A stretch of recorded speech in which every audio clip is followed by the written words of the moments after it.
Programang ito ay rated SPG. Striktong patnubay at gabay ng magulang ang kailangan. Kung paano sila mapag-usap? Palibasa mga balok doon pag-iisip eh.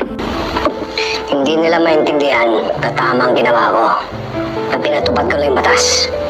Ang hiinom intindi. Walang tanggol! Walang sakdiwara, tanggol pa din!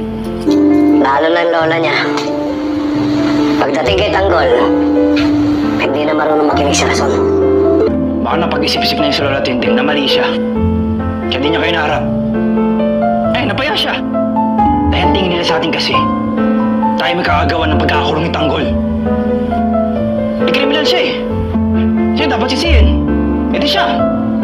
Huwag kang mag-alala, David. Pagdating ng panahon na maging maayos ang mga buhay natin dahil wala na si Tanggol, mag-iiba ang ihip ng hangin. Tayo mga nasa tamang katwira ng panalo. Marites, pasensya ka na. Hindi ko napigilan ng sarili ko eh. Nasagot ko yung damo ng asawa. Hindi ko napigilan yung sarili ko. Ang gusto ko lang naman talaga tanungin siya tungkol doon sa pagtangkang nangyari kay Tanggol. Sa kabila ng mga nangyari, ang ginawa ni Rigor, sigurado ka. Noy! Nagagalit ako kay Rigor. Mahirap sa akin bilang isang ina na matanggap ang lahat ng ginawa niya kay Tanggol. Pero hindi ko matakasan yung nangyari noon. Hindi ko matakasan kay Rigor. Marites, pero paano natin babalewalain lahat ng ginawa ni Rigor kay Tanggol? Alam mo na niya, si Santino naman ang pagbuto na niya. Hindi ko alam kung paano mong natibis na pagkasamahan niya asawa mo.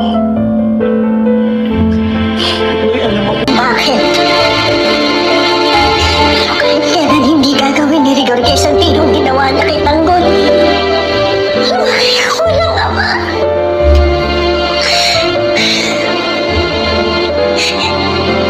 Sinisiguro ko lang na magmawala ng tatay ang mga anak ko. Yun ang gusto ko mangyari. May ama nga. Pero nung klase naman, ikaw mga trato niya sa mga anak mo. Ito sa Santino. Hindi man lamang pasinin. Kung pasinin man ay para sa ermunan.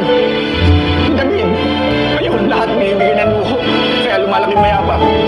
Si Tanggol, namumuyan. Kaya yun, napariwara.